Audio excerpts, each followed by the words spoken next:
Hi, it's Rachel Abbott. Welcome back to the Standard Podcast. If you're new here, hit follow and give us a rating. Coming up, the TV drama making headlines and exposing the hidden dangers of the online world for teenage boys. We don't really talk about the end game, like how does it affect young boys? We talk about, Andrew Tate's so dangerous, but then this is showing the consequences of kind of incel culture, stuff that parents might not be aware of.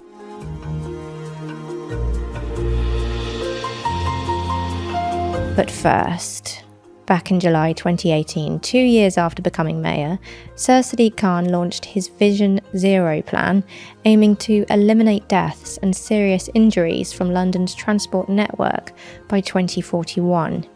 The plan also included an interim target of no one being killed on or by a bus by 2030. As part of this week's The London Question, we're joined by the London Standard's Transport and City Hall editor, Ross Lydall, who's been writing about the safety of our capital's buses.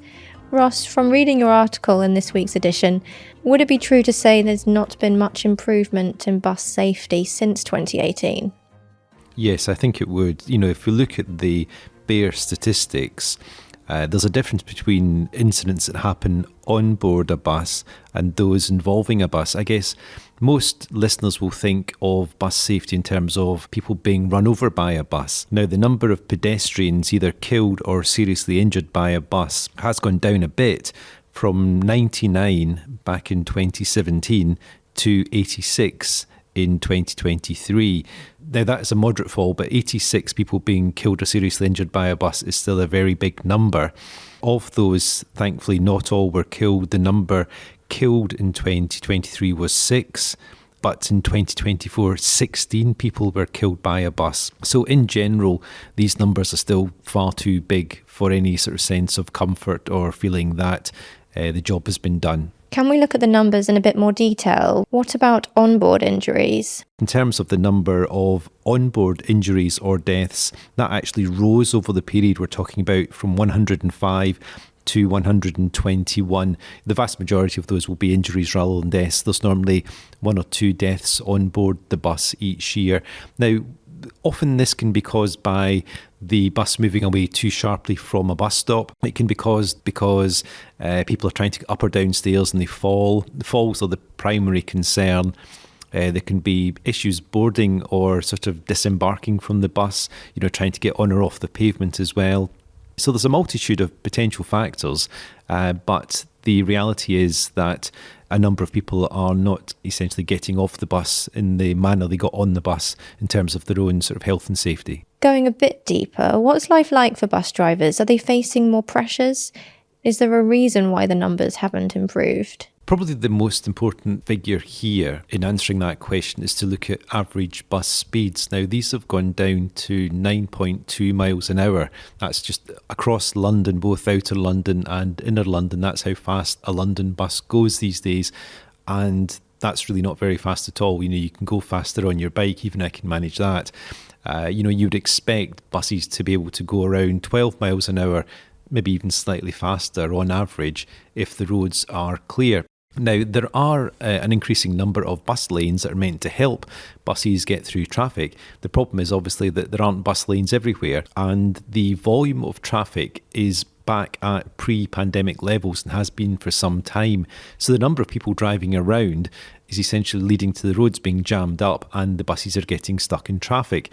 Now, why does that lead then to safety issues? Well, the fact is that buses are required to hit certain timetables, and the bus companies have to deliver certain frequencies to Transport for London in order to hit their targets, and otherwise the bus companies end up getting penalised financially by TfL. So drivers are required to essentially make up time as best they can, and this can lead to some erratic driving as they essentially try to race between bus stops or places where the road ahead is clear and they may go faster than they should. In terms of whose fault is it, it may not always be the driver's fault. This is a very difficult issue, but certainly campaigners don't want Transport for London to indulge in what they call victim blaming when they try and work out what happened and the causes for it. In January, you attended a Q&A at City Hall to mark 25 years of TfL.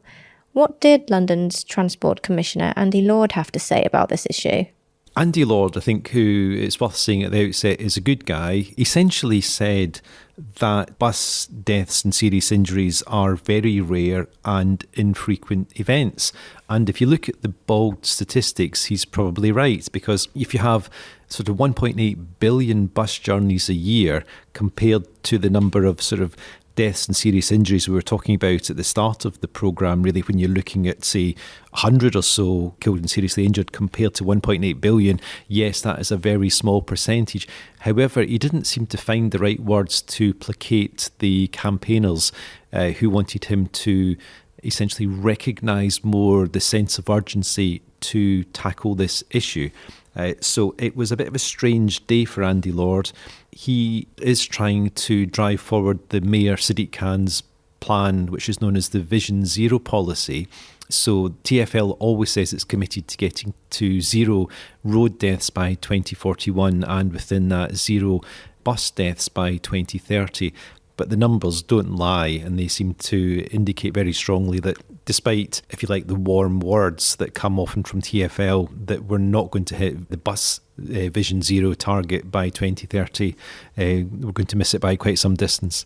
But campaigners and the bereaved have been asking for more, haven't they? Yes. So several months ago, there was a march to TfL headquarters involving some unions that work with bus drivers. Actually, the London Cycling Campaign was there too, which we thought was particularly interesting, because normally you would think that cyclists are at risk from buses, and indeed they are. But the point the London Cycling Campaign was making in unison with the unions was that if bus drivers have poor working conditions, then this can mean that the way they drive the bus can be affected, so that, you know, a bus driver who's tired or cold or needs to go to the loo or stuck in traffic can drive erratically and then place many people around him or her at danger. So in terms of what the campaigners want, more than 16,000 people have signed a petition calling essentially for a Bill of Rights for bus drivers, and this looks to impose a sort of series of demands, or it asks TfL to enshrine in the contracts that it draws up with the various private bus companies a sort of Bill of Rights for drivers that would relate to their working day. But as we stand yet, those various requests haven't been enshrined in the contracts.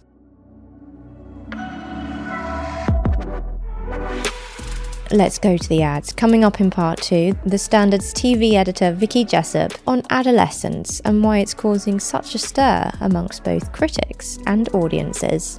We'll see you back here in just a moment.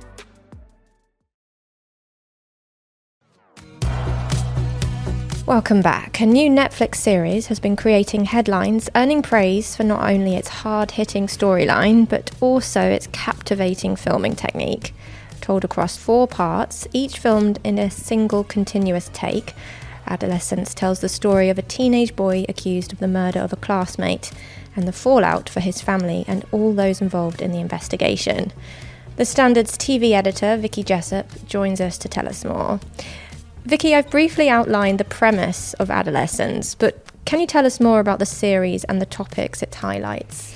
Yes, the basic premise is Stephen Graham, who is essentially one of the show's co-creators, plays a dad, Eddie, who has a rather rude awakening one morning when his son, Jamie, a 13-year-old boy, is arrested for killing his classmate. And the show basically follows that family and then the people around them, so like the police and the people around Jamie, his psychologist, as basically try and make sense of this horrific crime. You know, at the start, I think it's left quite unclear about what it is that Jamie has done and whether he's even guilty. You know, he's constantly saying, I'm not guilty, I'm not guilty. And as time goes on, you realise, yes, he is actually guilty. He has stabbed his classmate, a 13-year-old girl. And the show is basically unpacking that. Why did that happen? Why is it that young boys are suddenly feeling like this is a course of action that is acceptable to them? So very hard-hitting, but very gripping. So why do you think it's causing such a stir amongst both critics and audiences?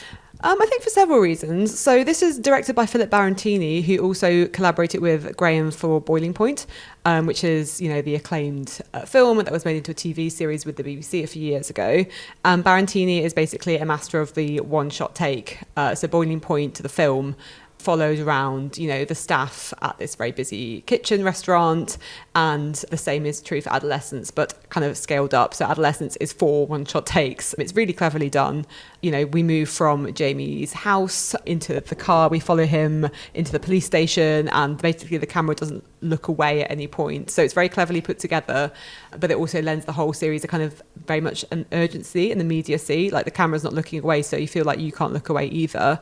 And I guess the other point is that it's not really an issue people talk about very much. People talk about Andrew Tate a lot and the dangers of Andrew Tate, but we don't really talk about the end game. Like, how does it affect young boys? We talk about, oh, Andrew Tate's so dangerous, but then this is showing the consequences of kind of incel culture, you know, stuff that parents might not be aware of. There's a sequence where the police officers who are going through Jamie's Instagram comments, you know, see all these emojis and they don't know what it means. They think it's like supportive, but then one of the children decodes it for this police officer saying, no, these are all incel comments, basically. And the dangers of being online, internet culture, I guess, playing out in real time. So I think a lot of people have been picking up on that kind of, are we sleepwalking into a crisis with our young men, essentially? And you've recently interviewed Erin Doherty, who plays Bryony, the child psychologist tasked with writing a profile on Jamie ahead of his trial. What did she share about being involved in this project? So she said it was one of the most grueling things that she'd ever done. I think so. Doherty has done theatre before, so she said that kind of prepared her. I think the demands of the show filming made it feel more like an entire theatre piece, essentially. She said it was really draining. So she appears in one episode, and in the run-up to that episode being filmed, they practiced for 2 weeks, you know, getting everything right, making sure you hold the door open for the camera here and, you know, step aside here. And so it's all a bit like a carefully choreographed ballet. And then the week of filming, that's literally all they did. They came in the morning, did one shot, the 1 hour long take, went for lunch, did the other hour long take, and then went home. And she said that was enough. That was very draining. So there was a whole week of that. And the other thing she said was that the young boy who plays Jamie, Owen Cooper, he was basically plucked from an open casting call. I think Graham said he didn't want his star to have gone to like theatre school or anything like that. So he's very much a fresh talent, and she was sharing how extraordinary he is. And he is extraordinary. For someone who's not really acted professionally before, he is absolutely magnetic as Jamie. And she was saying that he was so committed to the role. So the shot the take that they ended up using for that episode, for episode 3, that was filmed towards the end of their week of takes, essentially. And his voice was hoarse because he had been screaming so much. And so he kept coughing throughout the take. And at the end, he was quite upset. He's like, oh, I think I might have ruined that. And then Barantini came running out, was like, no, that's the perfect shot. That's the one we want. We want it to be, I guess, presumably, I'm not sure if he said this, but like, you know, it lends the whole take and then a sense of kind of urgency and realism and stuff like that. So yeah, I guess just she was singing praises of him as well, which are very well deserved.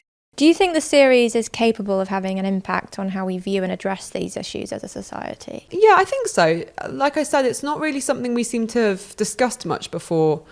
I think Graham himself said that he was influenced to write the series by reading about 2 instances where young boys had stabbed their classmates, girls, to death, essentially.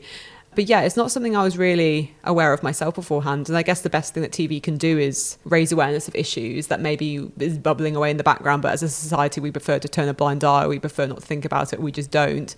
So in the same way, I suppose that Mr. Bates versus the Post Office created this massive movement towards justice for the postmasters. Hopefully Adolescence will do something similar in getting people even just talking about the issue. And hopefully from there, maybe some people might take action. Maybe the government will take action. We can only hope. That's The Standard. For all the latest news, head to standard.co.uk and please do drop us a line at podcasts@standard.co.uk. This podcast returns tomorrow at 4 p.m. We'll see you then.